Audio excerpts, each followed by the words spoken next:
The swinging 60s was a period in British history characterised by pop music and rock and roll taking over Britain. Despite the popularity of rock and roll, the BBC would not broadcast this music, though there were many radio stations broadcasting other genres from sea. Some entrepreneurs took to international waters to share their love of music. Pirate radio stations were broadcasted from ships or abandoned seaforts located in international waters in order to avoid legislation stopping them from broadcasting without a licence. These stations were massively popular with old and young people all around Great Britain, with many listening throughout the day and night. By 1968, there were 21 pirate radio stations broadcasting to an audience of over 10 million people. One of these stations was called Radio Caroline.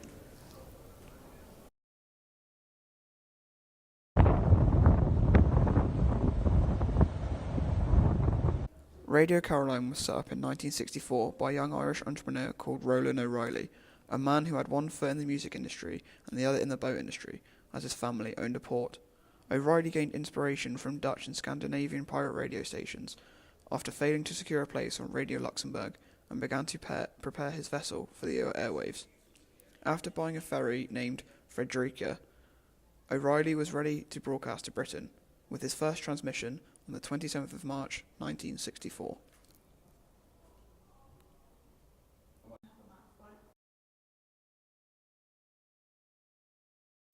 The ship was anchored off the east coast of Britain, outside territorial waters, and broadcasted for 24 hours a day with various different hosts.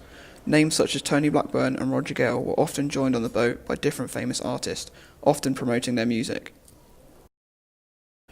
The constant energy and excitement, combined with the high-profile visitors and the feeling of freedom, made Radio Caroline massively popular, with millions of daily listeners, young and old. This gave an opportunity for up-and-coming bands to gain followers.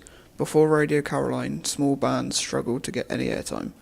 They ended up in a situation where they received a lot more attention, as Radio Caroline, during the 24-hour show, had to play hundreds of different songs to keep the listeners excited.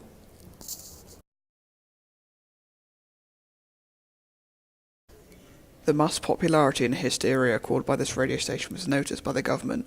Attempts were made by the Postmaster General, Tony Benn, and other politicians to outlaw the radio station.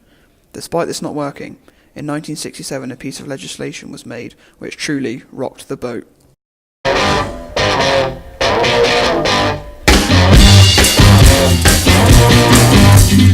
not content to be with you in the daytime. Girl, I want to be with you all. The Marine Offences Act officially outlawed pirate radio stations, making Radio Caroline illegal. Despite this, they continued to broadcast off the coast of Essex. On the stormy night of the 20th of March 1980, strong winds and waves caused the Frederica to lose an anchor and drift away from its usual spot near Essex. During the storm, the boat travelled 10 nautical miles and ended up hitting a sandbank, ruining the ship. However, not all good things must come to an end. Despite the adverse situations that the station experienced, they are still broadcasting to this day. However, they now broadcast from the safety of the shore after Chris Moore received his broadcasting licence. The current Radio Caroline team have dramatically small audience nowadays, broadcasting only to the areas of East Anglia and London, rather than the whole nation. Radio Caroline has also lived on through popular culture, with a film being created which is said to be based on this station. The Boat That Rocked was created in 2009 by producer Richard Curtis. Curtis claimed that the film represented part of his childhood when he would go to bed and secretly stay up and listen to the excitement of the pirate radio. This film proved to be very popular on the big screen, evoking a sense of nostalgia into viewers who were alive at the time and giving younger viewers insight into the excitement of pirate radio and Radio Caroline. Ray Clark, a DJ from the boat, also brought Radio Caroline into popular culture with his book Radio Caroline, The True Story of the Boat That Rocked, telling stories from the boat and giving details of many of the problems they ran into, some of these featuring on the film.